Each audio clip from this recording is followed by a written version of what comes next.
This is Talk is Sheep, the official podcast of the Wild Sheep Society BC, brought to you by Sitka Gear. Come along as we bring conversations that matter to you into the high alpine. This episode is sponsored by our conservation partner, Gunworks. Thank you, Sitka Gear and Gunworks, for investing in healthy wildlife and sustainable ecosystems. Good afternoon, ladies and gentlemen. Welcome to another episode of Talk is Sheep. Today's another epic Mountain Ready series. We've got none other than a legend here in British Columbia and the Canadian sheep scene and beyond with Mike Bridger. Mike has been on the podcast before, obviously a hardcore and very experienced sheep hunter, and just really a pleasure to have you back on the podcast. Mike, welcome. Hey, Kyle. Thanks for having me. Thanks for the kind words. You really know how to welcome a guy. Well, it's your reputation certainly precedes you, and certainly in the sheep hunting community, and certainly on the sheep file as well. You've been very active, and our days date back to, I think, the very first Wild Sheep Society BC event I went to. You were at that one, and there was just like these legends like yourself and like Johnny Nykirk and Todd Blewett and just Dave Marsh was it was just like a litany of like pretty serious Jason Earl, all those guys, like just incredible sheep hunters, great guys. And we had it was life-changing for me to go to that show, and kind of my first exposure to the wild sheep world, and never looked back. So welcome. Yeah, thanks. Yeah, likewise. Like that was probably my first introduction into like the sheep hunting community, really, especially in BC.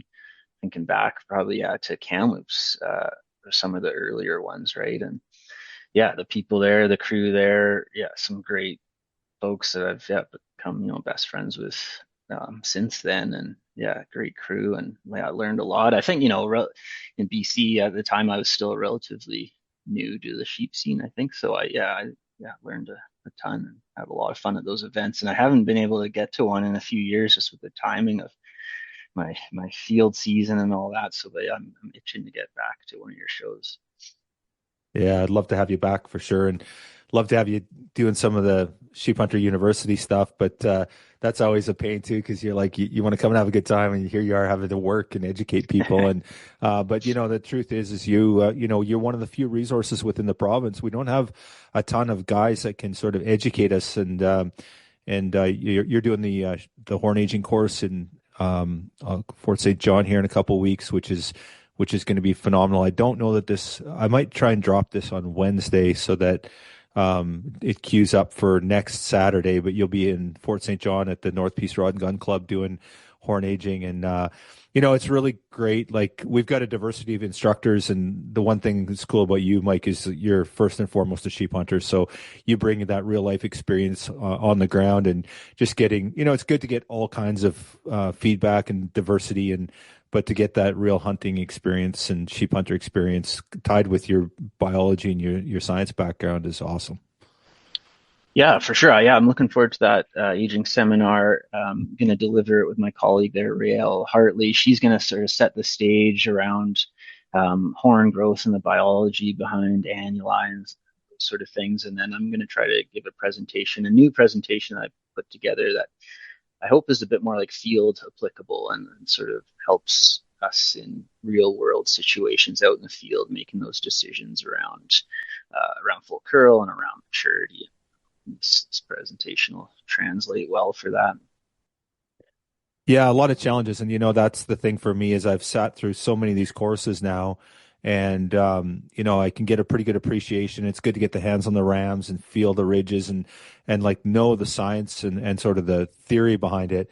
But I always find like that challenge is getting out there in the field and like, now you got a blurry spotting scope, you've got heat waves, you've got wind, and a plethora of other things going on, and it's always so hard to take what you learned in the classroom there to the field. So I'm really excited about our chat today and what you're going to share.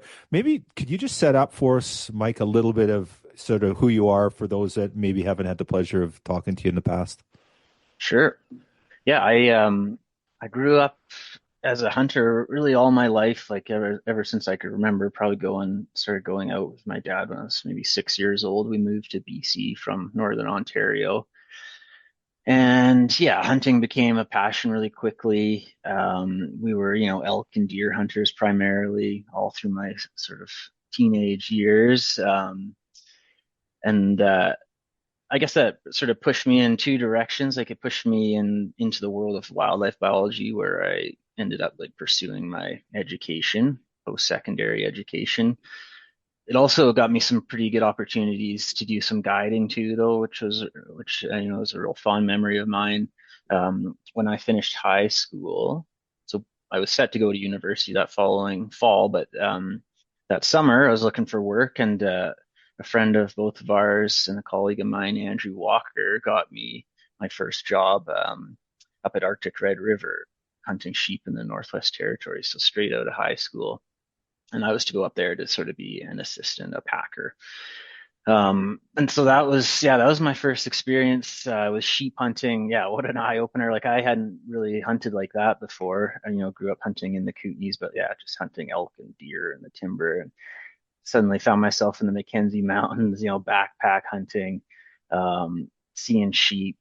Hadn't even really had sheep on my mind up to that point, to be honest. And wow, yeah, what an eye opener. I got to spend the whole summer tagging along with Tavis Molnar, who was a longtime guide there. I think a lot of folks listening to this podcast will know Tavis, and he's now the operator of Arctic Red River.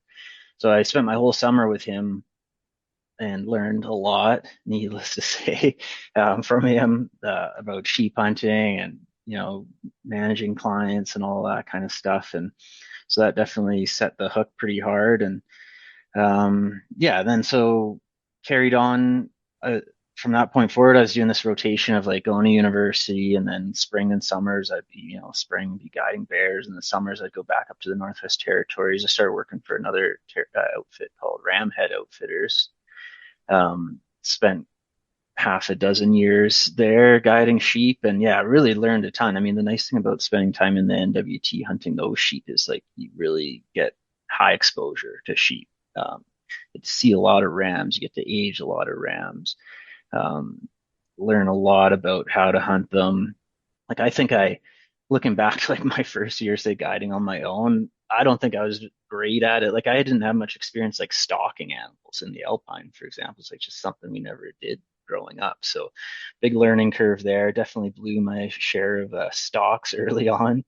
Kind of got that figured out over time, and then yeah, learning how to deal with the clients, as like a 19, 20-year old with like pretty limited life experience, right? And then you're guiding these, well-established businessmen and whoever, all walks of life, guiding them on these expeditions in the mountains. And yeah, I learned a lot about how to just be a better guide to my clients over the years. In the early years, I don't think the people management wasn't great, but I learned quickly to be a little more sympathetic and patient and all that. Anyway, so that, yeah, where am I going with this? So yeah, I did that, finished my schooling. Like I did an undergrad degree in wildlife biology, and then I did a master's in wildlife biology as well. And that got my foot in the door pretty quickly with making contacts in the wildlife biology work, and started picking up some contracts. And then I ended up getting hired full time by the province for the government back in 2015 up in the Northeast region in Fort St. John. And I've been in this region in the Northeast ever since. So just over 10 years now. Um, Started as sort of the typical regional wildlife biologist up here, and then dabbling in all sort of aspects of moose and sheep and goats and whatever, and then over time sort of transition into the world of caribou recovery. And so now I work full time within the caribou recovery program, and haven't really been involved in the sort of regional wildlife management for quite a few years. I try to, keep my finger on the tab of things, but and try to stay involved where I can. And I get to help out on some other projects that are separate from caribou recovery, which is still nice. But so yeah, the role has changed a little bit over the years, but yeah, I'm still very much interested in sheep, and I probably bug my colleagues too much about what's going on with sheep, decisions and management and all that sort of stuff. And that's pretty much where I'm at today. Well, first of all, thanks for all the hard work you're doing for caribou recovery. And I can tell you on the sheep file that there's a handful of people within this province that get it. They're doing amazing work. And but they're getting snatched off to other areas they're needing, like caribou recovery, for example. And we're like, of course, the caribou need you, but we need you on the sheep files. So when you sneak over here and maybe do a horn aging course for us and stuff like that, we're really grateful. And there's lots of great people working really hard on the sheep file, but there's some real sort of core components. You're one of those guys that so critical to what we believe in the society and sheep hunters are passionate about. And so anytime we can get you back over here on the file, we're sure grateful. So thanks for being here today. Yeah, you bet. Happy to help out where I can. Cool. Well, I know you've got your course kind of prepared for uh, Fort St. John coming up here in the next couple of weeks or next weekend. But so I'll kind of defer to you and sort of let you kind of take us through, and I'll probably ask some questions along the way, but really want to sort of do the deep dive and sort of, of course, we talked a lot about this. And I guess maybe it doesn't hurt to touch on it that there have been some pretty bad years in terms of harvest and harvest management. And there's been people out there taking some young rams, some immature rams that have been confiscated illegal. And we're talking some pretty big numbers, like double digits in some cases in the 20s.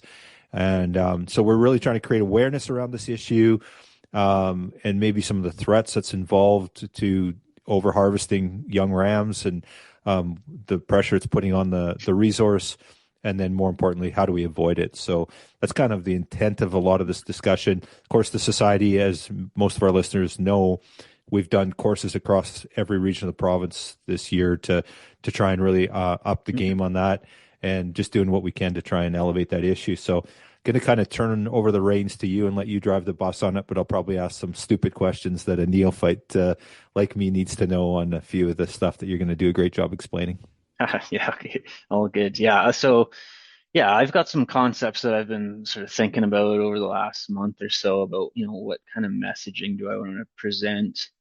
Um, it'll be a little philosophical, I guess, but also sort of I want to cover the technical aspects of how to actually go out and assess maturity. And maybe we start with the question why? Like, why is it important to focus harvest on mature rams? Um, I've heard it answered a few different ways here in BC. I tend to agree with most of the ways I've heard it. I might describe it a little differently, and I've got a few ways of describing it. The first way is around sort of hunting opportunity and hunting and the longevity of your hunting opportunity, like recognizing that in BC, or if you're talking about stone sheep, resident hunters have an unbelievable opportunity in their hands right now, and we need to really recognize that and do everything we can to maintain that opportunity and that some of that responsibility, not all of it, but some of it falls on us as sheep hunters. Um, so yeah, when we look at harvest, like say from harvest, the kind of animals that get harvest are usually a representation of what's in the population. So like for example, the age class of the rams that we see come in that are getting killed are usually a representation of the age structure of the population. So if we're seeing good numbers of like mature rams, like 9 and older, coming in the harvest, that as a wildlife manager, you tend to feel pretty confident saying that there's a good age structure out there. Mature rams are plentiful. We have no concerns. Um, there's no concern in harvesting mature rams unless like the harvest rates were extremely high and you had a feeling that you were harvesting all of the mature rams, which I can say pretty confidently that's not the case across stone sheep range in BC. Like our harvest rates are low.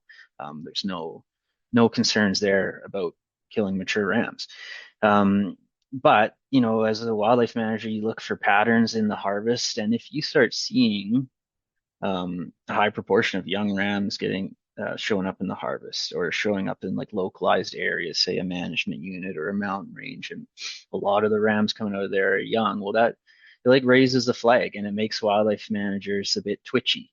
And that's like when the conversations come up around, oh, does there need to be changes? Like, and then, LEH gets thrown around or closures or those kind of consider. That's when those discussions start, is usually when we're looking at the age and the harvest because we don't always get up-to-date population estimates frequently. So, that's one aspect of it. But a lot of the time we're managing based off of what we see in what we call the dead side data, like the harvest data that's coming in.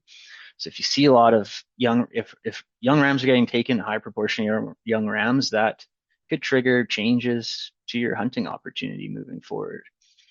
So there's a bit of a responsibility there if we want to maintain these hunting opportunities to try to aim for a high proportion of mature rams in the harvest. And so that applies to general open season areas where, the risk there is maybe regulation changes get made, or if you're hunting sheep in what are already LEH zones, they may reduce the number of authorizations issued if, one of the metrics they're going to look at is the age in the harvest. And if those proportions, the proportion of young rams in the harvest is high, they may reduce LEH authorizations moving forward. So that, you've limited your opportunity there. So that's one reason. Then there's sort of like the biological and conservation reasons for targeting older rams. One way to look at it is that it's what we'd call like compensatory harvest or mortality, where it's compensating by killing older rams that have a higher likelihood of dying naturally anyway, like over the course of the winter. So when you get into that 9, 10, 11 age range, those rams have a higher likelihood of dying anyway. So by killing them earlier, you're basically compensating for mortality that was going to occur anyway in a lot of cases. So it's not like an additive source of mortality to a sheep population. So that's why one benefit of focusing your harvest on old rams that have a higher likelihood of dying, leaving those younger rams that are that have a better chance of surviving and better chance of contributing for a few more years to the breeding population. And in reality, those prime 5, 6, 7, 8-year-old rams are your prime breeders. Those are the ones, you do generally want to leave to do the breeding. There is an aspect of sort of genetic carryover and in horn growth, like where if you're killing a ram that's 6 or 7 years old that has attained full curl, well, that's a ram with genetics that you generally like to see passed on to the next generation, right? Like that ram has exceptional horn growth in order to achieve full curl at such a young age. That's a ram you generally want to leave on the mountain to breed for a few more years, have that breeding opportunity before you harvest it. So there's that component too, as to why you may want to let those younger rams, especially those big younger rams, leave them on the mountain for another year or two. So there's a few reasons. I'm sure there's some more, but that's kind of how I would answer that question. So, Mike, on that, so we see that, right, where guys are taking a 6-year-old ram and he's 3, 4, just a big twister, but a really relatively young ram. And yeah, so, passing those genetics on, and you want that sort of genetics propagated throughout, that's the kind of rams you want throughout your area. Now, just out of curiosity, what are we looking at? Like, how old will a ram, we see sometimes 12, 13 or older rams taken. Are they still breeding when they're 10, 11 years old? Is there, we know there's the dominant ram and stuff like that, but who's doing the majority of the breeding? And what year, kind of what is the age that they start breeding at? Is it 5 they start breeding? Are they younger than that? When do they start kicking in on that? Yeah, well, for one, I think like the biology around it is probably more well known in bighorns. I think it's been studied more thoroughly in bighorns. So I apologize if I'm not up to date on the latest like thin horn research on this, but I usually refer to like the bighorn world. These rams can start breeding at a young age, but whether they'll actually get an opportunity or not is to be determined. But certainly like 3, 4, 5-year-old rams are getting opportunities to breed in the mayhem of the rut. The bighorn world suggests like that those 7 and 8-year-old rams are often the prime breeders age. I mean, I'm generalizing a little bit, and that breeding tends to decline with age beyond that point, right? So when you get into those 10, 11, 12, like those rams in theory are not contributing as much to the breeding. Right. So there you go. If you're taking a 6-year-old ram, he's the guy that's going to be passing on the genetics, not the 11-year-old more than likely. So again, another good reason to leave the breeding stock alone and start taking the older mature rams that are not able to pass on genetics. So, cool. Okay, well that's interesting. Different perspective than I've heard. Certainly explained that way. So really really cool. Um, awesome. Okay, what do we got next? Well, my next little concept, I guess, is around sort of your options for killing a ram and sort of where hunters may want to go with their options. So I showed you the diagram earlier. It won't translate super well without a visual, but I've created these sort of three categories of harvesting a ram. So one, you can harvest a ram by full curl. So you can harvest a legal ram by shooting a full curl ram, or you can harvest a legal ram by age, based off the age. So a ram that has evidence that has attained the age of 8 years old or older. Both those have their pros and cons, but then there's an overlapping place in the middle where hunters can and probably should be harvesting both by full curl and by age. And I'll kind of go through those categories a bit here. So shooting a ram just based off of full curl, that's where a lot of the new hunters end up, I feel like a starting point, and for good reason. Like it's less risky. It's easier to assess full curl than it is to age horns in general, for the most part. Um, like for instance, that year that we kind of referred to earlier, where we had upwards of 20 illegal rams harvested, I think from the piece alone. I was still helping out on ram determinations at that point, and so I think I handled maybe 18 of those rams that came in illegal. I'd say probably 80% of them were mistakes on aging, and the other 20% were mistakes on assessing full curl. And that trend kind of continues over time. Point being is that we see less mistakes on full curl assessments than we do on age. So hunters generally seem to be able to make that decision on full curl fairly well. So it is a less risky option. However, for the reasons that we just discussed, it's not necessarily like the best option for conservation of the sheep population, or for those other reasons I mentioned, because that's where in this is a scenario where we're killing 5 and 6 year old and 7 year old full curl rams that we may want to consider leaving on the mountain, right? So yeah, and yeah, believe it or not, every year there are 5-year-old full curl rams that come in. They can get there.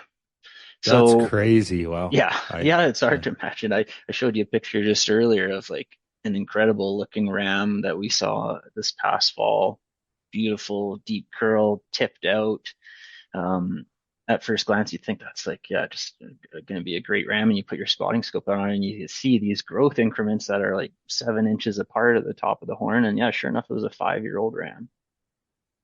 So Well, and you think, what does that ram look like if he lived to be 12 years old, yeah, right?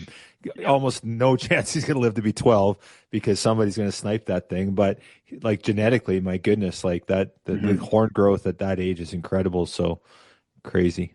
Yep. And that ram, like in theory, like with the big horns, and he's probably big body size, like he's gonna contribute to breeding and pass those genetics along for a few more years here, most likely. So yeah, kind of ram, in a perfect world, you leave that one.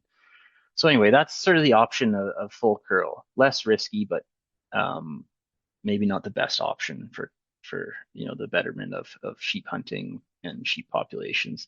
And then you can go to the other side where you're shooting based off of age alone. So you're shooting rams that are clearly not full curl, but you're trying to make that assessment of age. And as I mentioned, like this is where most of the mistakes happen. Like you are getting into a risky world. It requires a lot of experience and skill to do this correctly, I believe, and patience. Um, and I could show you examples that would have even the most experienced sheep hunters quite nervous. Like I can show you examples of rams with false annuli that from a distance, I don't know how you wouldn't think that ram was old. And then you get up to it and it turns out it's 7 years old. So like some rams are very easy to age in the field. They have defined annuli, they stick out well, and your conditions are good. Some are an absolute nightmare, and you just like you can't risk trying to shoot them off of age, I find. And yeah, there's examples of rams with very well defined false annuli that could get you in a lot of trouble. So just recognize that like if you are dabbling in this side of things, like you are playing with fire a bit. Um, but it is also the better option for, the management of sheep and for sheep hunting opportunity, because this is where you can kill old rams that don't make full curl, that otherwise wouldn't be harvestable. This is where you can kill those old broomed rams, for example. But it's not the place where a lot of new or novice hunters should be dabbling, is what I'm trying to say. And then so you've got this spot in the middle of rams that are legal by both curl and age, and that's where I would suggest a lot of hunters should be striving for that. Um, there's really no downside to be in there. You've got no legal risk. You're covered on both sides. Um, but this probably requires the most patience and restraint, because now you've sort of limited the availability of rams that you could harvest on a given mountain. But this is where I kind of promote that most hunters should be operating in that realm. And just going back to that full curl piece, like just because you're a new hunter doesn't mean you can't assess for maturity, right? I'm not saying that you should, as a new hunter, be using age as your means of legality. But if you see a full curl ram, there's no harm in taking time to also look for the signs of maturity, whether that be annuli or body shape, those kind of hints. Like um, you don't have to, just because you're new, it doesn't mean you have to shoot the first full curl ram you see. Like you can be patient and assess whether that ram is mature or not, and make a decision from there. Very cool. Um, yeah. Interesting. Like, you talk about it, and I've seen, again, I'm not very experienced on the sheep hunting side, but I've seen geographic areas where I've noticed where there's just not a lot of full curl rams. They just Mm. there's mature rams and there's old rams, but there's some areas I've been in that I've run into and I've never, like, rams haven't broken the nose too, right? So, depending on where you end up hunting too, you can end up in a scenario where the genetics aren't there just for, big old twisters. They're big full mature ram, but they're just not full curls. So again, if you happen to be in one of those areas, it can be pretty challenging, especially if you might set yourself up for failure if you're kind of going in thinking you're gonna wait for full curl and a mature ram, but you might be in an area where you might not even find those rams either, right? That is a really good point. Yeah, I can think of an example of like one of the outfitters that used to be up here telling me of kind of a range or a zone of mountains where I think he said like they hadn't killed a full curl ram for years. Like every ram they were killing was based off of age, and it was also kind of Mhm. a popular spot too, where a lot of new hunters go. So that sets up, yeah, for a challenging scenario for new hunters if they find themselves in a spot like that. Um, Never hurts to reach out to your regional sheep biologist and ask about that prior to your sheep hunt. Ask, hey, what kind of rams can I expect? And here's where I'm thinking of going. Are there full curl rams in here? Am I going to have to, try to shoot off the age? And if that's the case, then you might want to go elsewhere, frankly. Mhm. Yeah, no, really good point. Yeah, right on. Well, let's talk a little bit about some when we talk about the well, maybe let's start off with like full curl, Mike. Like, Sure. obviously people make mistakes, right? They think rams are full curl, and I've got a couple scenarios in my sort of hunting experience where I was like pretty. I wasn't. I ended up shooting a ram based on age. I was confident he was full curl, but I wasn't sure. And he was 9, which was good because I wasn't Mhm. sure that he was 9. I knew he was 8 for sure because he was. I thought he was 9, but so like let's talk a little bit about the full curl side, and then arguably the harder job of trying to age him on top of that. So Yeah. Yeah, I mean, unless I'm missing, I don't think it gets talked about a lot, like how to assess full curl. Um, I think most of our education is around aging and whatnot, but like there are some tips and tricks to assessing full curl correctly.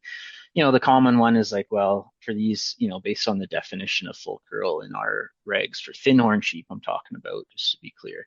Um, it's got to break the nose bridge. The horn tip has to break the nose bridge. And most people will tell you, well, you have to just be like perfectly level with the sheep and get that perfect level view so you can see at least one horn tip over the nose. That's fine. I mean, but like the reality is it is hard to get perfectly level looks at sheep in the mountains. Even if you are using, a phone and a phone scope or whatever. Looking at video or pausing your video to try to get that perfect angle, that's challenging. Like the one tip that I would use, and I don't often hear people talking about it, but if at any, you still need to get sort of a broadside look at sheep. But I've got, a method that sort of takes out the equation of whether you're looking from uphill or looking from downhill. And if so, the tip here is that if at any point in your elevation you look at a ram and you can see both horn tips at the same time, you've got a full curl ram. It's as simple as that. Like if generally if you're downhill from a ram and you're looking up at them, it over accentuates the near side horn tip, so it makes it look like it's well above full curl, for example, but under accentuates the offside horn tip, like you probably can't see it. And then vice versa, if you're looking down on a ram, if you're slightly above a ram looking down on it, that near side horn tip is underemphasized and the offside horn tip is overemphasized. So yeah, so you don't know but if at any point you can see both tips of the horns clearly above the bridge of the nose, you've got a full curl ram there because you've taken that sort of angle equation out of the question.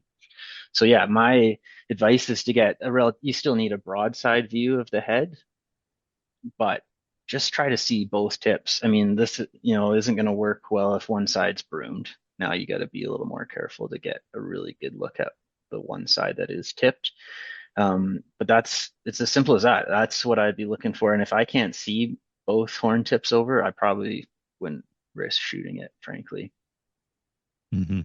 Yeah. Yeah, that's excellent advice. Yeah, and you're right. We never talk about this, right? We never talk about. So now let's talk a little bit some of those weird horn configurations. So, an example where typically you get a full curl and you get the horn come up and breaks kind of midway down the bridge of the nose.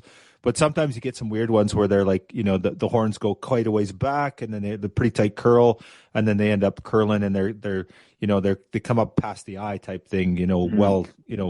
back further back up the nose. Are there any tricks there? Like, I guess, like, obviously you have to extend that plane up the nose but that can be a really challenging one trying to judge that one. Yeah, well, that's a really good example. I have a couple of pictures of that in my little presentation. Well, one question that comes up, first of all, some people I've heard ask, is a ram like that even legal? Like Mm. it looks, curly and the tip comes up high, but it doesn't extend forward enough that it actually breaks the physical plane of the nose. But the answer is yes, rams like that are legal because the way we assess that is how you described, is you have to imagine continuing that nose bridge plane backward, back past the eye at the right angle and sort of as best you can assess where that plane would intersect that horn tip that's now like back past the eye or whatever, so those are fair game if you can clearly show that it meets that plane, but definitely harder to assess. So now you got to Mhm. be really careful and patient and get a really good broadside look. And I don't know. I mean, you could use your crosshairs on your rifle scope to give you that plane, to put that the put your horizontal crosshair on the nose and up the bridge of the nose, and then you can carry that plane on towards the horn tip in the back, and that might give you a good assessment. But yeah, I'd be really careful about that one. I would want to see a real no-brainer. If it doesn't come forward enough to break the actual bridge of the nose, you'd want it to be curling up very high to make sure that you're not misassessing that type of curl. Yeah, I ended up in that scenario with my Dall sheep. It was just he went way back and then came up and he was curled inside his eye Mhm. basically, and I was having a real hard time. But we were able to age him, and I had some experience at that time. And there were two of us, and we both agreed we thought he was 9. So even if we dropped the ball on an annuli or something like that, we still had. And he was also darn close to breaking the plane, even extended back. But I wouldn't have shot him if he would have been if I couldn't have made sure he was what I thought he was legal on age, I certainly wouldn't have been thinking about taking him because it was just such a weird one to try and age, right? So. Right. Yeah. Yeah. So that's, that's what I would suggest.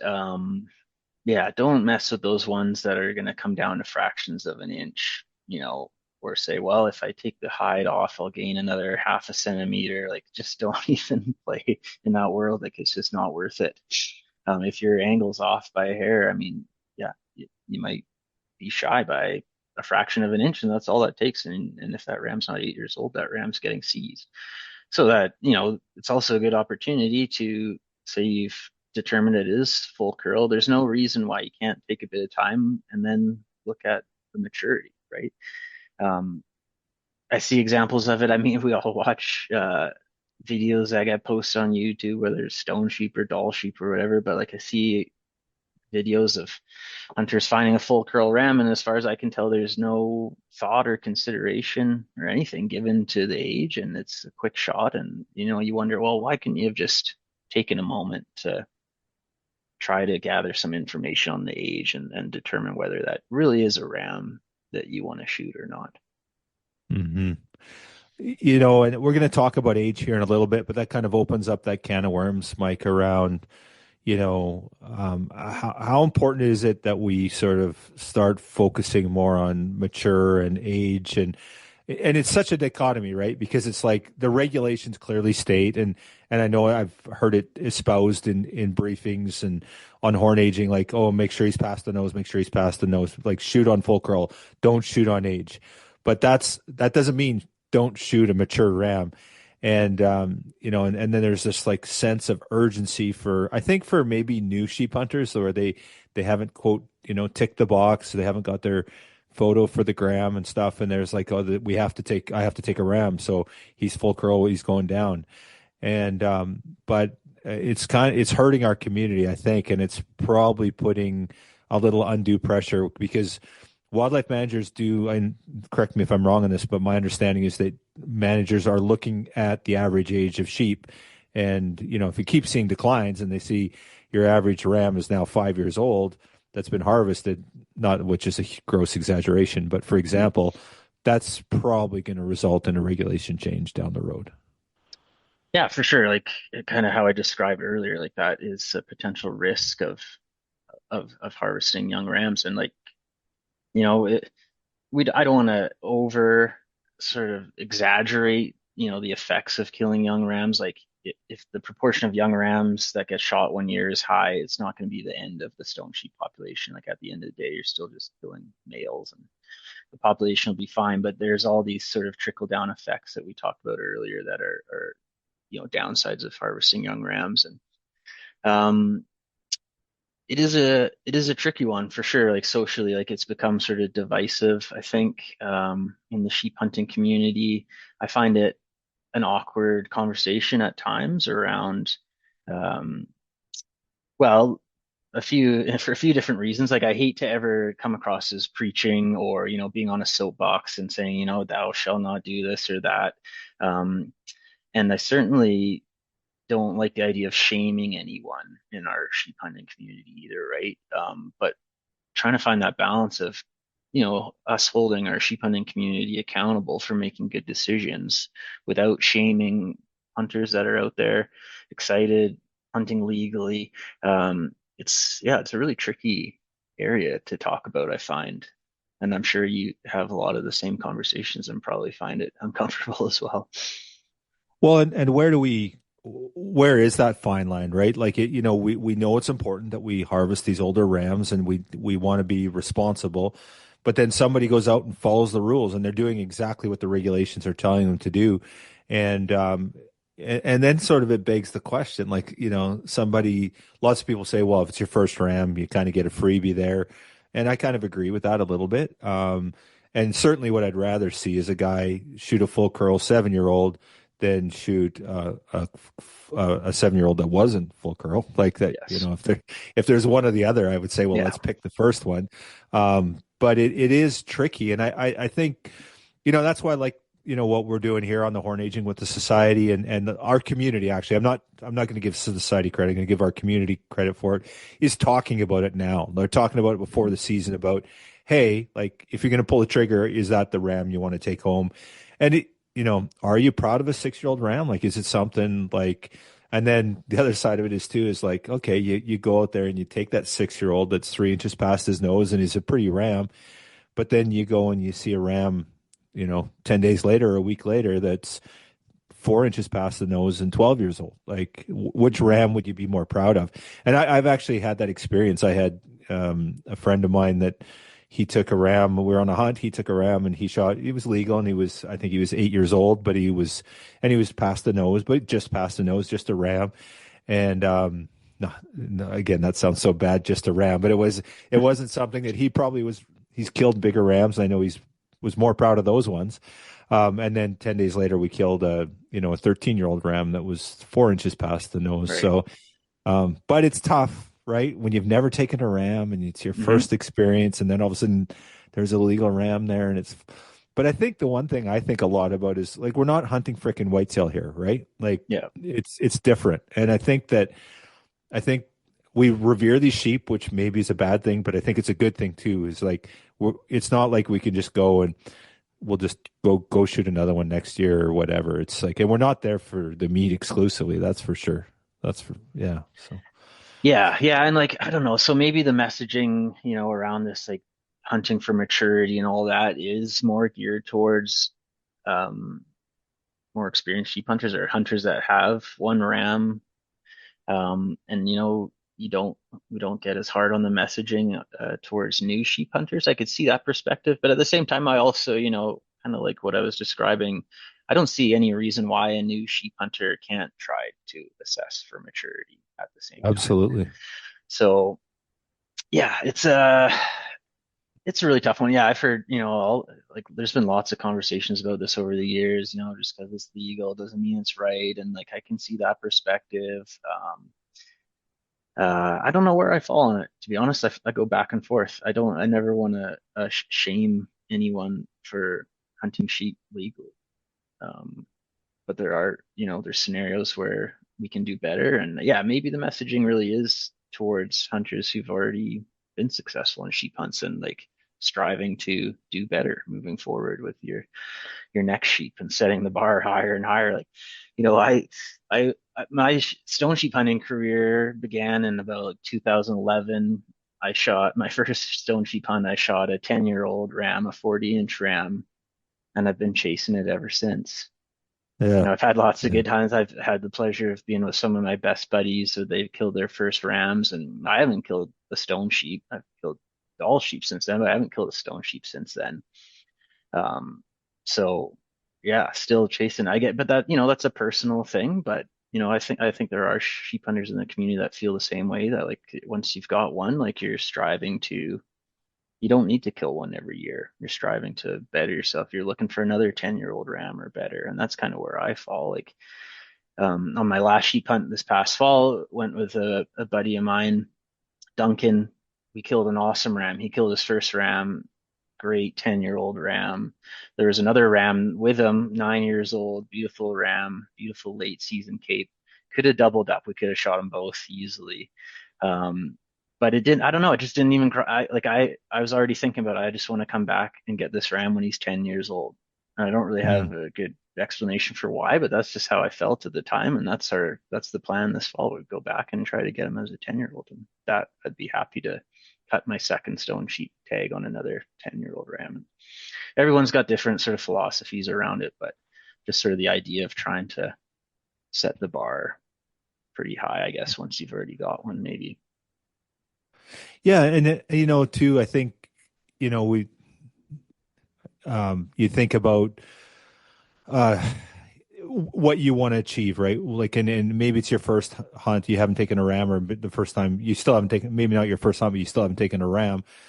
I think, and at the end of the day, there's legal and there's, what we're striving to harvest, right? And maybe it is legal, but at the end of the day, you have to live with those consequences. And I guess when, and you look at I feel like new hunters kind of get a soft first pass, although I see it new hunters do get shamed on it. Hmm. Hmm. And I think like you have to be accountable, right? And know that if you shoot a legal ram that's young, that's 5 or 6 years old, you have to be accountable for it, and that your peers are probably going to give you a hard time, and you have to be accountable for it. So if you're comfortable with that, and some people probably are, but I think that it's a good pause for reflection to sit there and ask yourself, is that the ram that I want to take?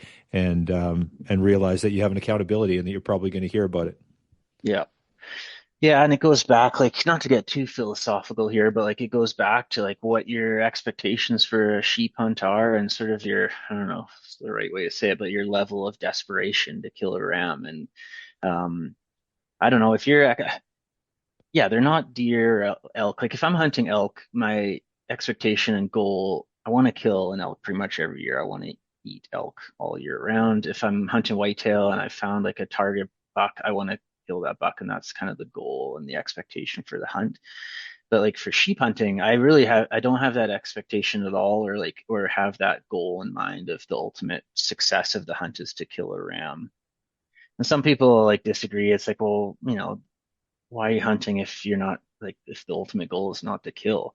But I think I don't know. I just feel it's a bit different with stone sheep. And if you put that pressure on yourself that like you have to kill on this hunt, well, that's like where mistakes probably happen. You put that level of pressure on, and um, you might make decisions you otherwise wouldn't. And so it's so easy to walk away from a ram like when you really have no level of desperation to kill one. I mean, maybe that's easier for me to say because I've had success. Maybe that's harder when, it's your first crack at it, but um, why put that pressure on yourself though? Like, where does that come from? Does it come from social media? Does it come from friends and family? Does it come from your spouse? I don't know.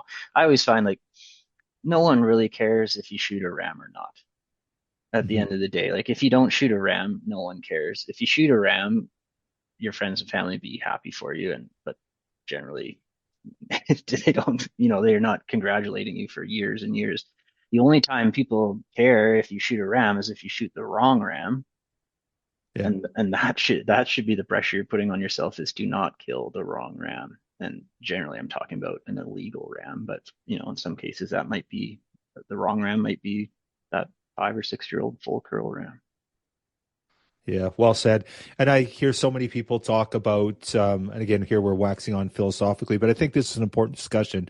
But you know, it's about the experience, right? It's not about obviously the like, not that the meat isn't phenomenal, but it's not about the meat. It's not about the horns. It's about the experience, right? And to me, it's more rewarding for me to be out there when someone else harvests the ram, especially somebody that's a new hunter or a new sheep hunter. And the other thing that, people have to recognize is that if you go sheep hunting, you bought a sheep tag, you went out in the field, you're now a sheep hunter. You actually can say you went sheep hunting. And there's absolutely no shame in coming back and saying, yeah, I didn't kill anything. Like to me, like the true reward is being out there, and then like right next to it is like seeing sheep. Like you see sheep. Like to me, that's just in itself is because how many people can see they've got to see stone sheep in the flesh? It's not a lot of people, right? So Yeah. pretty freaking cool. And then the Yeah. harvest is just a bonus. Yeah, bonus on top. Yeah, it's an amazing privilege. And well, even just like temper your expectations. Like I give you the success rates for stone sheep hunters. I think I haven't looked at it in a few years, but it was like it ranges between like 8 to 13% of Hmm. sheep hunters are successful. So right away, the odds are stacked against you, right? So keep that in mind. Like the odds are you're not going to get one. 1 in 10 hunters on average are going to get one. So yeah, if your only measure of success is killing, then well, you probably set yourself up for disappointment or setting yourself up to be in a position where you're gonna make a mistake that you regret. Yeah. So let's talk a little bit about that now, Mike. So we talked Sure. about you had your Venn diagram, which is super cool, and I'm hoping maybe you'll share if you can share that with us. I'd love to like do a social media post on it on Talk of Sheep and just share that with sheep hunters to reflect because I think yeah that middle spot where you're like okay they're full curl and they're mature ram. You've ticked the box on both those. That's the sweet spot. So Mhm. let's just talk a little bit about aging and some of the strategies that you've learned and some of the mistakes that you're seeing in the field and how to Mhm. avoid that. For sure. Yeah. Lots of different directions you could go. Like I'll try my best to kind of explain some of my thoughts or concepts without having the visuals here. Of course, I think some of it'll translate to the listeners just fine. Again, this is the zone that is riskier to operate in. But I'm not naive. I recognize a lot of sheep hunters operate in this realm of shooting off of age, and a lot of the guides and a lot of the residents. That's sort of the reality of it. And a lot of people can do it really well, and have never made a mistake. But there's been experienced sheep hunters that have made mistakes. There's been guides that have made mistakes. I just 5 minutes before this podcast, I showed you an example of a ram that I think some of the best sheep hunting or sheep agers would really struggle with, due to like these perfectly lined up false annuli that, from a distance, even from close up, make this ram, a ram look like he's 11 when in actuality he's 7 years old. And those kind of examples might be kind of rare, but they should still be kind of a stark reminder that shooting off the age, no matter how experienced you are, it carries a level of risk. Um, yeah, and so you just need to keep that in mind because there's a lot of different factors. I've got a few different categories of things I would talk about when it comes to age. Right off the top, and I heard you and Nolan Osborne talking about this, and I think you guys nailed it a few podcasts ago. Was that concept of like annuli in the hairline, right? As like, there being an extra annulus in there that you can imagine, or bank on being there if you're hunting or counting rings. And yeah, the fact is that that's not a very good approach. And generally, the only time you see annuli buried in the hairline of a sheep is when they've already reached that age of like at least 9, but probably like 10, 11. Those annuli are so, the growth increments are so small that in that scenario, you can get 1 or 2 annuli that are in the hairline. Um, but if you're looking at a ram and you've counted all its rings and you've got to 7, don't ever expect for there to be another annulus in the hairline. It just doesn't work that way. Like those growth increments are too large, and that applies to late season as well. Obviously the hair length will change a lot during the season. If you're looking at rams in the summer, like in August, that hair is very short. If you're looking at a 7, 8, 9-year-old ram, there's not going to be another annulus in the hairline. So don't ever bank on that. Amongst my group here, we've shot a few 8-year-old rams late season, like late September into October. And in those cases, that eighth ring has been at the hairline, but still visible. Like, so even then, like, that ram might have an inch and a half or close to 2 inches of hair coming off the skull, and that eighth annuli is still visible.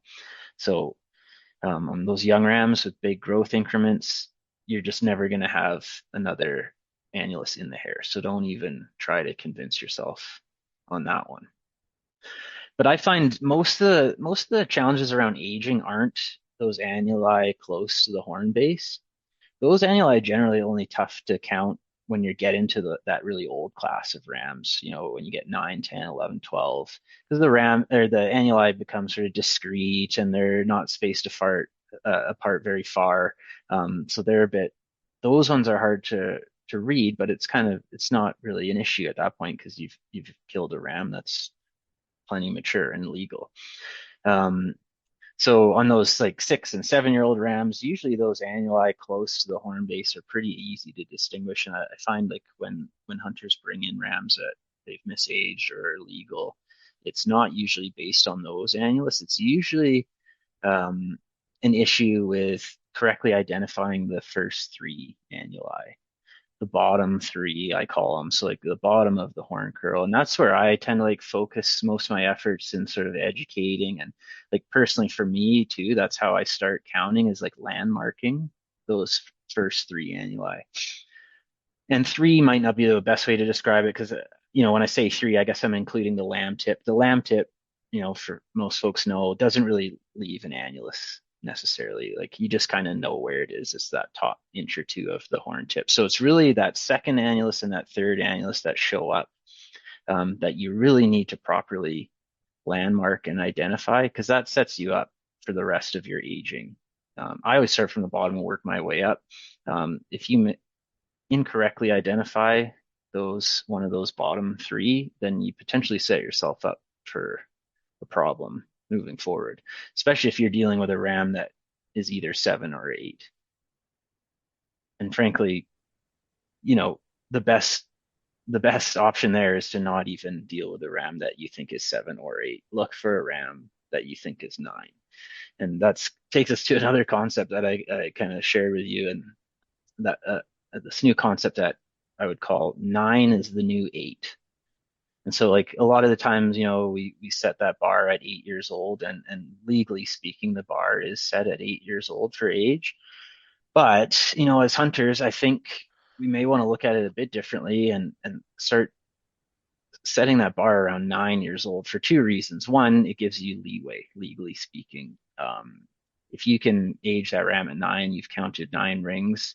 If something goes awry, if you mess one up, or maybe there's a disagreement with the inspector, you've got that leeway there that you've still likely at least got an 8-year-old ram. And then there's the conservation benefit of shooting a 9-year-old over an 8-year-old. I mean, you're giving those prime age rams, those 8-year-olds, another year to breed. So, yeah, I guess where I'm going with that is that, there is maybe we can set that bar a little higher in the community and start striving for those 9-year-old rams. I should take a little break Yeah. there before I ramble on too long. Any thoughts there, Kyle? Yeah, there's a couple things. First of all, like, you talked about identifying those first three annuli, annulus. You talked about like the 1 year, and then the second and third annuli. And you've talked, we touched a little bit on this beforehand, but there can be some like weird growth on some, like there's some like sheep that grow differently than others, right? And some Mhm. can have like a pretty big second year, and some can have like not quite as big a second year. So there's some conjecture there, and that's where like you kind of you really have to ask yourself, does that make a lot of sense? And if it doesn't make a lot of sense, you probably shouldn't bank on it being three when it's actually two. You probably got to err on the side of caution. So I think like, and you've said it yourself, like even within in sort of the community, there's some conjecture on sometimes whether it's the second or third year. And at the end of the day, it's the inspector that has the final say on it. And you can go to court, but oh my God, you want to be hiring a lawyer and being that guy standing up in a courtroom Mhm. and making that argument? I don't think you do. I certainly sure as hell don't. So, just some thoughts on that. Yeah, yeah, good point. Yeah, like landmarking the second and third annulus super important, and it varies based on, well, I mean, it can vary on the horn growth of that particular ram. It also varies quite a bit based on horn configuration, and that's something I always consider when I'm looking at a ram. Um, like a real twisty ram, real long, real twisty ram, like a clear full curl ram, the third annulus will come as far forward, and I kind of look at it as like hands on the clock, right? Let's pretend the horns are a clock. Um, so the bottom of the curl I call 6 o'clock. Even on the twistiest of rams, the longest rams, and man, I look for this on every ram I look at. Like even on the longest of rams, curliest of rams, you never see that third annuli farther forward than 6 o'clock. And you can pretty much bank on that. I've seen maybe one or two rams out of thousands of whatever pictures or rams of like the longest, twistiest rams where that that third annulus is slightly forward of 6 o'clock, so slightly forward of the bottom of the curl. But if you're looking at a ram, say an average ram, and you're trying to convince yourself that you think there's a third annulus that's like up forward on the horn, I guarantee you're looking at the second annulus. Like, don't try to convince yourself that it's the third.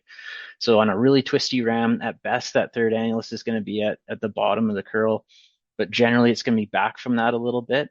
And then on a lot of rams that are like sort of deeper dropping, not like real twisty, that third annulus is closer to like say, well, depending what angle, like 9 o'clock. It can be up, pretty high. So it really does depend on sort of the horn configuration. But yeah, if you're trying to convince yourself that that the third annulus is way forward in the horn curl, I can guarantee that's not the case. that's one of the tips I look for. The third annulus is generally the most like distinguishable. Sometimes that second annulus can be hard to see, like it can be a little rubbed or not super well defined, and the lamb tip is generally, not really visible. So that third annulus, marking that one, landmarking that one, is really the critical one. That's what I'm looking for if I'm trying to starting to try to age a ram. But even before that, like if I look at a ram, the first thing I look at before I even start counting rings, I just look at the top of the horn. So now I'm looking at the top of the horn curl. I'm just looking to see what those increments look like between annuli at the top. And if I see big gaps, 5, 6 inch gaps between the annuli at the top of the horn, right away I know like I'm not looking at a mature ram, and I just like immediately set all my expectations aside for that ram. And I know I'm not going to try to convince myself that it's 8 years old, for example. So I start with that, and then, but if you're starting to see like tighter increments at the top of the horn moving towards the base, well, now you've got something. So now you start at the bottom and try to get that count. Um, but you're gonna have to make sure that the pattern fits and that you're not looking at false annuli. Again, this is better described through visuals, but false annuli can throw you off, and you need to look for that pattern. I think most folks are familiar with sort of the pattern of sequential growth. The growth increments get lesser with age. Annuli, or sorry, false annuli don't usually fit that perfect pattern. They'll make that pattern look like it's thrown off. And that's something you got to recognize and be like, yeah, like something doesn't look right here with that ring. Like, why would it be there? Why would it be a longer growth increment than the previous one, for example? You got to look for patterns that are off like that. And if you see something like that, you may be looking at false annuli. And generally, false annuli occur in between most growth increments through that ram's life for whatever reason. There's something in his life that restricts growth during um, part of his annual year. So it's kind of a repeatable pattern. So if you're seeing an annulus that doesn't really make sense near the top of the horn, look back to the previous year and see if it shows up there as well. And if it does, well, you're probably looking at false annuli, and that can really get you in trouble. So, Mike, is it kind of like, is it thought that's genetic? Like there's an element where there's like the injury thing, or like a really bad winter where they didn't get any feed, challenges like that where you'll end up with a falsie, but or a bad summer, I guess it is. But what is there genetic? Like, you showed me that one before we came on here, and yeah, that ram to me looked like just an old mature ram, and it was 7 years old, Yeah. and ended up being confiscated. So is there a genetic component, or are we just not really sure what it is? You know what? I don't have an answer for that. Maybe Right. a good question for someone like Bill Jacks. I would lean towards that. It's something that Ram's doing in his life every year, like especially when it's a repeated false annulus. There's something in that Ram's life stage every year that is causing that cessation or that sort of stop in horn growth.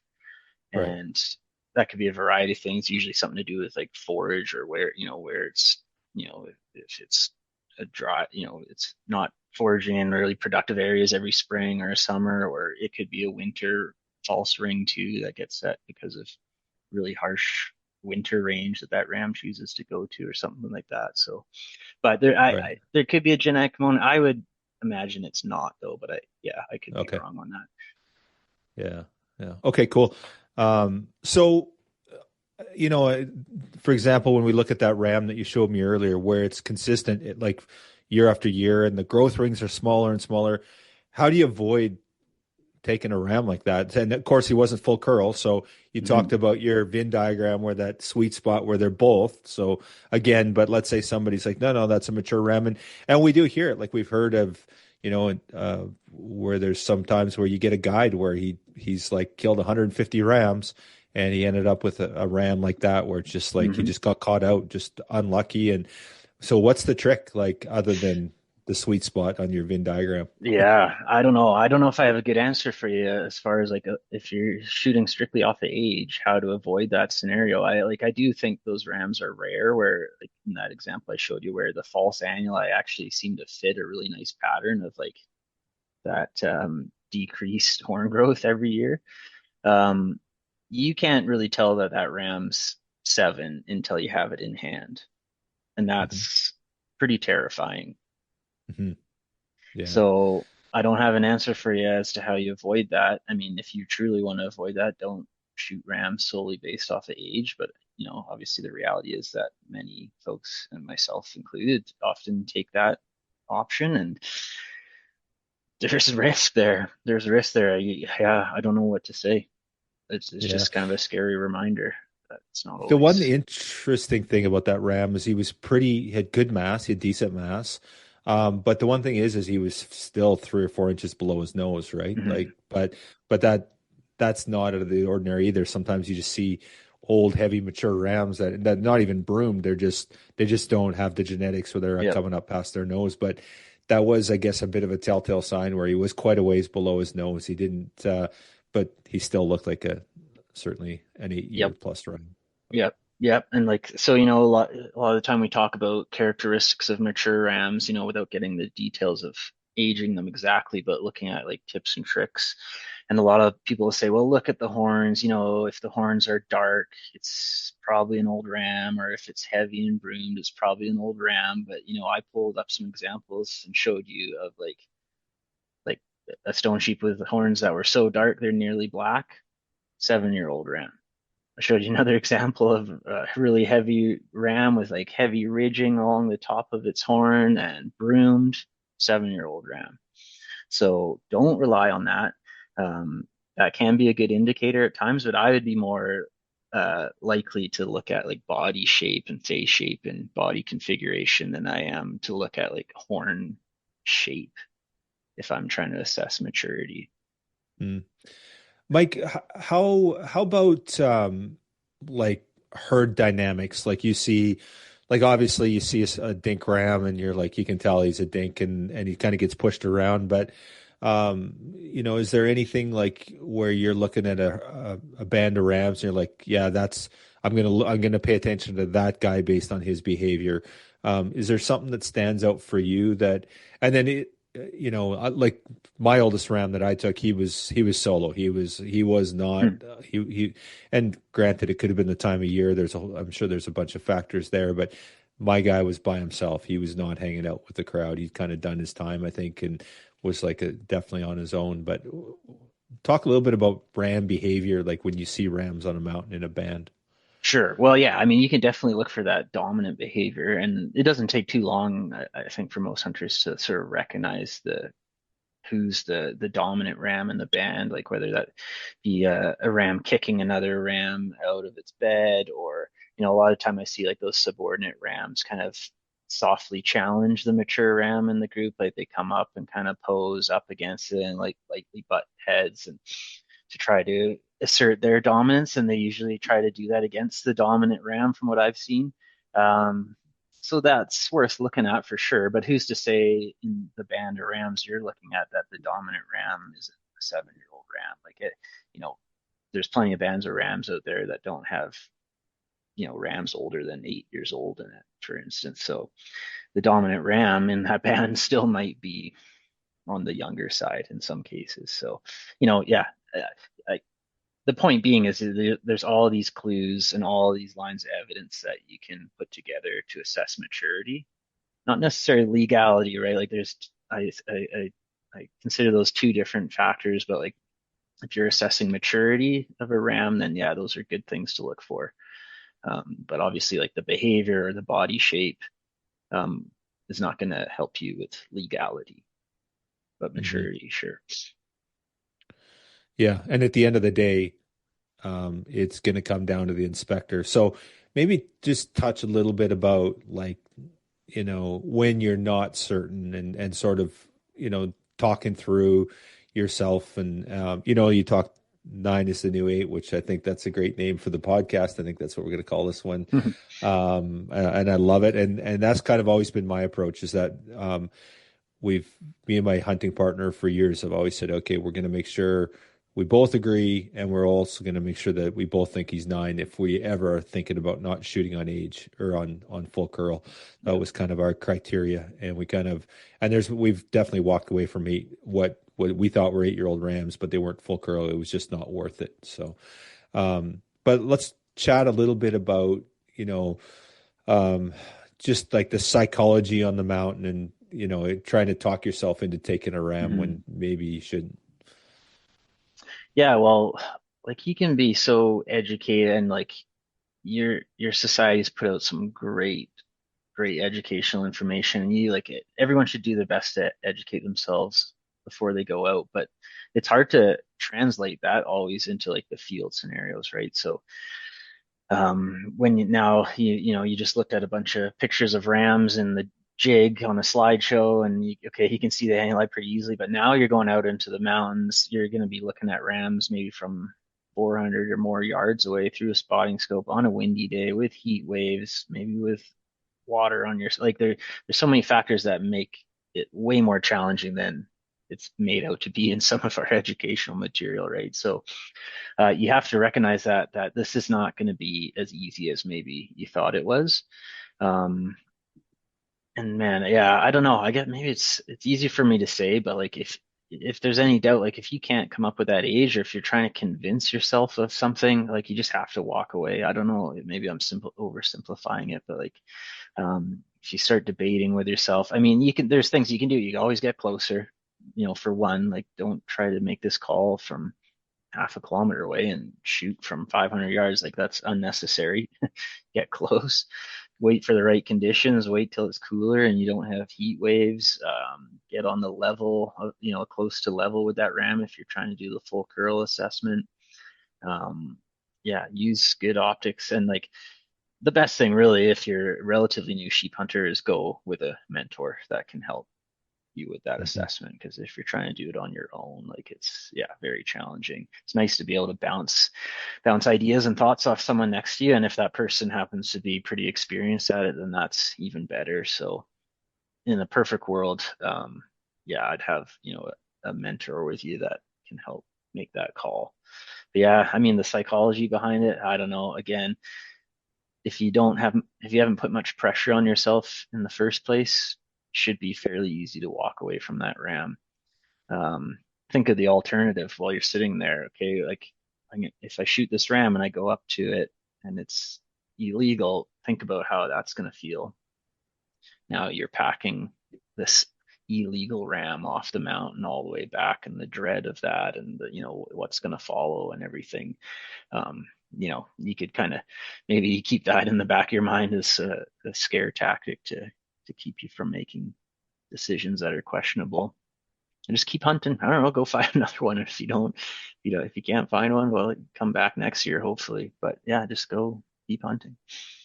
Yeah, once the trigger's pulled, your hunt's over. So Yeah. yeah, it's an argument to keep hunting. And then like there's always that like for me, like if there's a 1% chance, it's like that walk up to your ram is fucking Oh terrifying. yeah. Pardon my language. Like Yeah.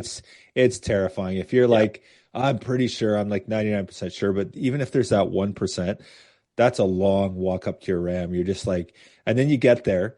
And then when you get up to your ram and you're like, well, actually, I'm still not 100%. Hmm. Like, can you, like, it's one thing if you know you fucked up. Like, it's like, okay, I clearly made a mistake here. And you've got that defeated approach to it. But if you don't Hmm. know and you got to wait a week or 2 weeks or 3 weeks to go and get inspected and then you got an inspector that maybe not overly experienced or maybe they just disagree with you, which happens a lot. And Yep. they're the ones with the authority. So now you're like, okay, and then if you think you're right going to court, that's just a place I just never want to find myself. Yeah, Like, it is. Yeah, it's a terrifying world to be in, and yeah, I mean, I even with supreme confidence in the decision you just made, I don't know if there's ever that walk that occurs without like the tiniest little bit of doubt in the back of your mind, right? Like anything's possible. You take all of the steps you can to be diligent about making that decision, but there is always that seed in the back of your head, like, well, is that really what was there? Is that what I saw? I don't know. You just gotta do everything you can to make that doubt as small as possible before you make that decision. No, it's tough. It's really yeah, it's kind of nerve wracking and yeah, the stakes are high for a variety of reasons. And yeah, it's not for the faint of heart. sheep hunting. It's not for everyone. For like, I mean, for all kinds of reasons. One, just being out in those mountains and in those elements, but also like making calls on shooting rams is, yeah, it's a scary proposition sometimes. Yeah. Mike, what else do we need to cover? Are we missing like anything else that we need to chat on regards to your strategies and especially around age? Yeah, I mean, I could dive deep into like aging strategies. Yeah, I'm not sure some of my other like kind of tips and tricks will translate super well without visuals. So definitely happy to, in another platform, maybe share some of my other thoughts, like the presentation, with some visuals so hunters can really see what the messaging I'm trying to portray. Um, yeah, again, maybe some like take home messages here. Like I kind of touched on it. Like the education piece is super important, like why it's important to harvest old rams and how we go about doing it. But I talked to you about this earlier. Like education is crucial, but overconfidence can be dangerous. And Hmm. I do think that's what we saw some years where we had really high illegal harvest of rams that guys were trying to age. I suspect there is a level of overconfidence there. You watch a few presentations and it looks fairly easy from a photograph from 3 feet away. And you take that into the field and you don't realize how difficult it is. Like I think back to that year when there was ram after ram coming in, illegal ram after illegal ram, and there was, yeah, some hunters were shocked to find that their ram was illegal. Like had to just completely convince themselves that that they had aged it correctly when in fact, in some cases they were way off. Um, and it kind of came off as there was, yeah, definitely a component of those hunters and those rams that came in that it felt like there was an overconfidence there. So yeah, just be really recognize that. Don't jump to conclusions quickly, or just, yeah, really think about it and watch and just be super patient. Um, what else I gotta say? I mean, yeah, like the just the mentality of how you go about your hunt. Like, are you hunting for legality just to shoot legal ram? Are you hunting for that maturity? The pressure you're putting on yourself. We talked about it a bunch. I think is really important to just think about before you head out. Um, I, and yeah, I could probably tie a bow on it as far as those kind of considerations. I mean, then there's all the action, the other considerations around your getting close and having good optics and all those pieces. I think it's been talked about lots before. Happy to touch on those pieces again, but I think, I've talked about that in many podcasts before. Hmm. I kind of like your point about, setting your expectations. What is your goal of your hunt? And sort of getting your brain engaged and sort of thinking about that ahead of time. And you're thinking like if your goal is just to get a ram because you want to say you got a ram, I think that's maybe you got to talk to yourself or like, okay, you better make sure that you have the psychology when you get in that situation where you're like you're not making a decision based on just trying to fill your tag. That you're like, okay, am I doing the right thing? Is it legal? Because it's easy to talk yourself into stuff. I've seen it. I've been there. I've Mm, done it enough. And I feel like every time I've tried to talk myself into something, I've talked myself out of it, knowing that the risk and the outcome of that is just not going to be good for me or anyone involved in yeah, the hunt, right? So, yeah, and so I think like someone that goes out and just wants to go out and have a good time and enjoy the experience and not have that pressure of harvesting, they're probably not going to be forced to make a decision they're going to regret. I think it's the people that are like, no, like I need to get a ram or I have this expectation of getting a ram. I think that's where you need to tell yourself you're going to have to be extra special careful and not talk yourself into something stupid. yeah, for sure. And it's like it's worth the wait. Like what?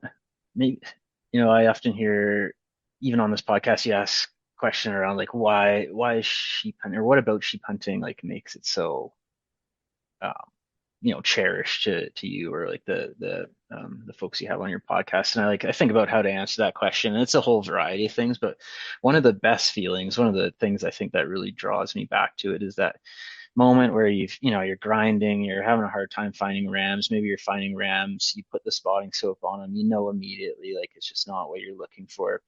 But that feeling, that moment where you like look up on that hill, with your binos, maybe you see, okay, I'm pretty sure those are rams, like nice dark body, okay, and then you finally get that spotting scope on that ram, and then you see it, you see the full curl, you see the maturity, it all lines up like that moment where you get that ram, that particular ram in your scope is that's the best feeling of elation on a sheep hunt to find that ram and any ram, like the other rams that you look at where you're like, oh, he's borderline, and you could try to convince yourself you don't get that feeling from that situation.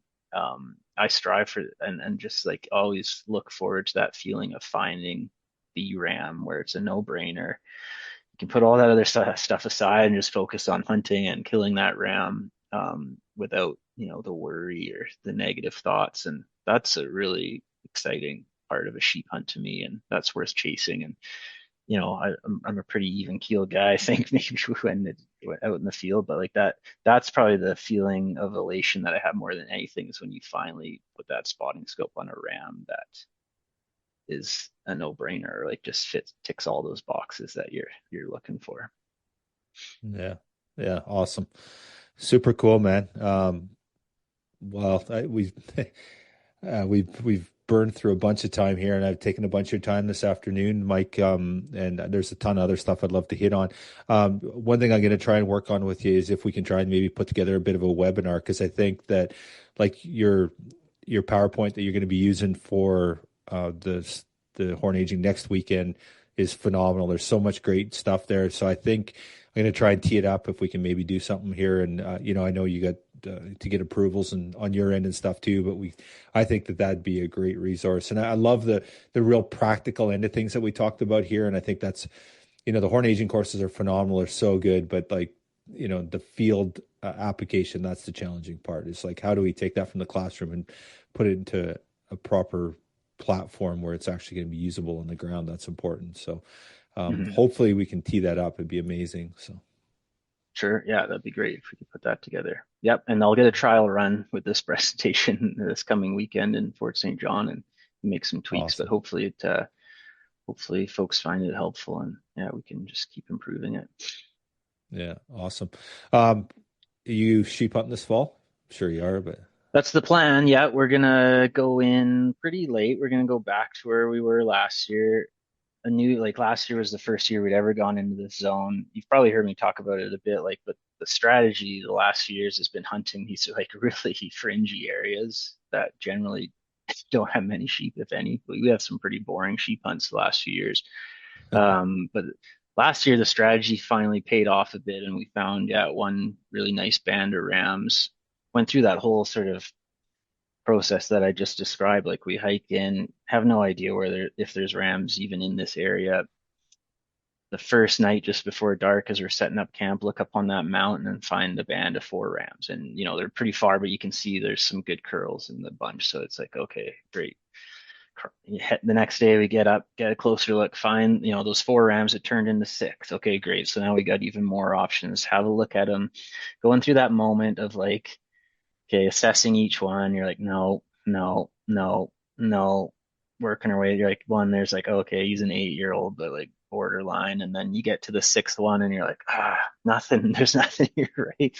And you're like, well, okay, I guess we go back to the drawing board. But then my hunting partner looks over and is like, oh, did you see those two rams or those three rams over there? And you're like, so the hope is renewed. You slide your spotting scope over and boom, there he is. There's the ram you've been looking for, a big, awesome. heavy tip 10-year-old.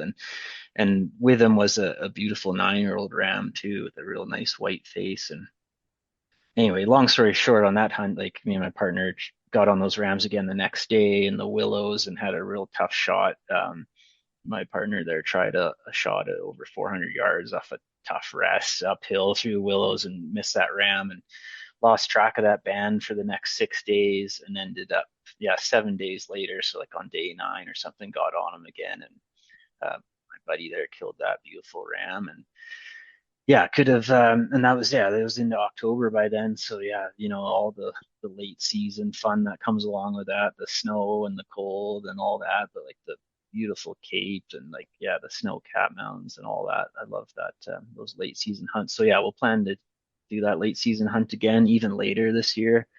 Um, for just scheduling reasons. And then yeah, I hope maybe we find that ram again, or maybe there's more better ones in there somewhere. That's the plan. Awesome. So Yeah, you it's up this gonna. year, or is Yeah. Duncan back up again? What's that? Sorry. Are you on the up first this time, or is Duncan back Oh up first yeah, this time? I think I should be maybe up at the top now. Yeah. Duncan's Nice. got his ram. We'll kick him to the side. I think our buddy Pat Stent, who the former wildlife biologist and a longtime sheep hunting partner of mine's coming up. So the three of us will go out and see if we can't get one. Nice. Yeah, looking forward to it. It's I will be in the doghouse for sure. Like I'm gonna miss my spouse's birthday, and I'm also pushing it pretty close. We're expecting a new boy in the family this fall, and I'll Congrats, be buddy. yeah, thanks. But I'm gonna Yeah. be pushing it a little tight to the due date, so I'll have to have a helicopter on speed dial in case I gotta get flown out of there. Yeah. Anyway, that's the plan. I think it'll all work out. It should be fun. That's awesome, man. Well, yeah, congratulations on the new baby. That's really Thank you. exciting. Super Yeah. stoked for you. So, Yeah. Thanks. Yeah, we're excited. Yeah. yeah, that's very cool. Awesome. Well, yeah, lots of great subjects today, and really appreciate your insight and just your leadership in our community, Mike. Like we've got a really cool community, some really good people, and you're right at the apex of that leadership in our sheep hunting community. And appreciate all you do, man. Thank you. Well, thank you. Yeah, I appreciate you keeping me involved in the sheep hunting community for things like this. You know, recognizing my job has changed a little bit, but I love the opportunities to talk sheep and have these conversations. And yeah, obviously I've said it for years. Really appreciate all the work that you and the society put together for sheep. You guys are a really hard working group, and it's paying off. And you guys are delivering out in the field with some of your projects. And yeah, it's really nice to see. So yeah, keep up the good work. Awesome, man. Thanks again, and hopefully we'll have you back in a couple weeks and chat more sheep. So. Sounds great. Thanks.